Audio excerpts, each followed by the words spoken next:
Hello student, मैं Devraj sir आपका अपने डिजिटल प्लेटफॉर्म एजुकेशन राज में स्वागत करता हूं और मैं फिर उपस्थित हूं प्रश्नावली 3.5 का सवाल नंबर 4 का अंतिम सेक्शन लेकर, जो कि 2023 बोर्ड परीक्षा के लिए बहुत ही ज्यादा उपयोगी है।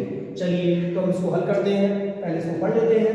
एक आयत का क्षेत्रफल 9 वर्ग इकाई कम हो जाता है यदि उसकी लंबाई 5 इकाई कम कर दी जाती है और चौड़ाई 3 इकाई बढ़ा दी जाती है।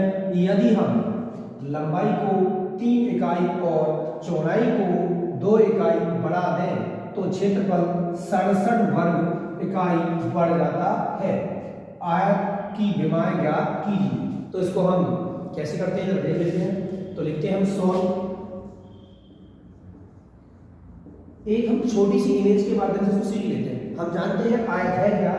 आयत का मतलब होता है जिसकी सम्मुख भुजाएं लंबाई के और चौड़ाई के बराबर हो। यानी कि जो बड़ी भुजा है ये लंबाई कहलाएगी, लाफ लंबाई और चौ से चौड़ाई। उसने कहा है एक आयत का क्षेत्रफल 9 वर्ग इकाई कम हो जाता है। तो हम पहले भुजाएं मान लेंगे, हमारा आयत है, ये हमारा आयत है। और आयत क्या है कि लंबाई यदि हम x इकाई मान लें और चौड़ाई हम y इकाई मान लें तो क्षेत्रफल क्या होता है हम जानते हैं। क्षेत्रफल यानी कि आयत का क्षेत्रफल बराबर होता है लंबाई गुणे चौड़ाई, अर्थात x गुणा y यानी कि xy। चलिए हम इसको कैसे हल करते हैं। ये तो केवल एक इमेज थी, अब इसको करते हैं विस्तार से। देखिए क्या करेंगे हम। जब आयत में 2 भुजाएं होती है, लंबाई एक चौड़ाई, तो उनको मान लेते हैं काल्पनिक रूप से। माना आयत की लंबाई बराबर x इकाई और आयत की दूसरी भुजा कौन सी होती है, चौड़ाई। इसको भी हम मान लेते हैं क्या, y इकाई। तो आयत का क्षेत्रफल क्या हो जाएगा, लंबाई गुणे चौड़ाई अर्थात x गुणा y अर्थात xy। ये तो केवल एक आयत की जो इसकी शर्तें होती हैं वो केवल फॉलो की है। अब हम सवाल पर आते हैं। सवाल में कहता है पहली शर्त के अनुसार। तो पहली शर्त हमारी क्या है प्यारे बच्चों, पहली शर्त है कि एक आयत का क्षेत्रफल 9 वर्ग इकाई कम हो जाता है। कब कम हो जाता है कि यदि उसकी लंबाई में 5 इकाई की कमी करते हैं। तो लंबाई क्या है हमारी x, तो x माइनस 5, ठीक। और चौड़ाई 3 इकाई बढ़ा दी जाती है। तो हम क्या करेंगे, चौड़ाई में हम क्या कर देंगे, 3 बढ़ा देंगे। तो जो क्षेत्रफल है कुल क्षेत्रफल हमारा xy, इसमें कितनी कमी हो जाती है, 9 की कमी हो जाती है। तो xy माइनस 9। देखिए इन दोनों गुणा कीजिए, क्योंकि लंबाई गुणा चौड़ाई एक फार्मूला है। तो x की y से गुणा करेंगे तो xy, और x की गुणा कैसे करेंगे, प्लस की 3 से तो 3x, और माइनस की 5 से गुणा करेंगे y में तो प्लस माइनस 5y, और प्लस माइनस 5 दिया 15, और ये हो जाएगा आपका xy माइनस 9। देखिए इधर भी xy है प्लस का, इधर भी xy है, तो ये से कट जाएगा। तो क्या करेंगे हम, 3x, अब ये कितना है माइनस के 5y, ये 15 उधर भेज दीजिए माइनस के, 9 की तरफ जाएंगे इसको जाएंगे प्लस के, तो 15, 9 पहले ही ऑलरेडी माइनस के हैं, तो 3x माइनस 5y, 15 में से जाएंगे 6 बचेंगे। इस प्रकार आपको समीकरण नंबर 1 प्राप्त हो जाता है। अब लिखेंगे हम दूसरी शर्त के अनुसार। दूसरी शर्त हमारी क्या है, पढ़ लीजिए। यदि हम लंबाई को 3 इकाई और चौड़ाई को 2 इकाई बढ़ा दें, दोनों वृद्धि कर रहे हैं। एक में लंबाई में 3 की और चौड़ाई में 2 की, दोनों वृद्धि होकर जोड़ दें। यानी कि लंबाई कितनी है x, तो x प्लस कितना 3 इकाई, और चौड़ाई क्या है, चौड़ाई है हमारी बाई, उसमें कितने की वृद्धि हो रही है, 2 की वृद्धि करते रहे, तब हमारा जो क्षेत्रफल है वो कितना है, एक्स बाई, इसमें कितनी की वृद्धि हो जाती है, 67 की, तो एक्स बाई प्लस 67। चलिए इन दोनों की वही लंबाई गुणा चौड़ाई बराबर क्षेत्रफल करते हैं, एक्स गुणा वाई से तो एक्स बाई, इस एक्स गुणा प्लस प्लस प्लस, तो 2 की एक्स से करेंगे 2x, अब 3 की वाई से करेंगे तो प्लस 3y, अब प्लस प्लस प्लस और 2 3 दूनी 6, ये हो जाएगा एक्स वाई प्लस 67। ये प्लस के हैं, ये प्लस के हैं, दोनों की साइड अलग अलग है तो ये कट जाएंगे।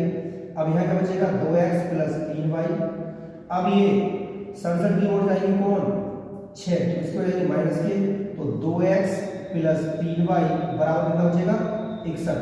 समीकरण नंबर इस प्रकार आपको 2 प्राप्त हो जाता है। हम जानते हैं इसको हम विलोपन विधि से करेंगे, विलोपन विधि से हम विलोपन विधि का प्रयोग कर रहे हैं, तो क्या करेंगे, हम लिखेंगे यहाँ पर, हमारे पास स्पेस नहीं है, ध्यान दे रहे हैं, हमारे पास समीकरण क्या है, 3x माइनस 5y बराबर 6, समीकरण नंबर ये 1 है, और ये है हमारी समीकरण नंबर 2, 2x प्लस 3y बराबर 61, ये समीकरण नंबर 2 है। तो क्या करेंगे, ना तो x x के बराबर है, ना y y के बराबर है, तो बराबर करने के लिए क्या करेंगे, हम दोनों में से किसी एक पद को, इसको हम यदि 3 से और यदि इसको नीचे वाली को 2 को 5 से क्या करते हैं, गुणा करते हैं,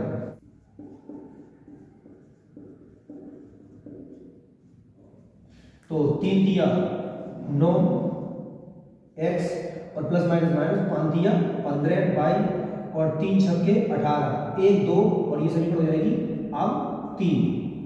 अब ऐसे नीचे वाली कर दीजिए, 5 दूना 10 x प्लस प्लस प्लस 5 दिया 15 y और इसको जब गुणा करेंगे इन दोनों की तो 5 एकम 5 और 5 छक्के 30, इस प्रकार समीकरण नंबर ये आपको प्राप्त हो जाएगी 4।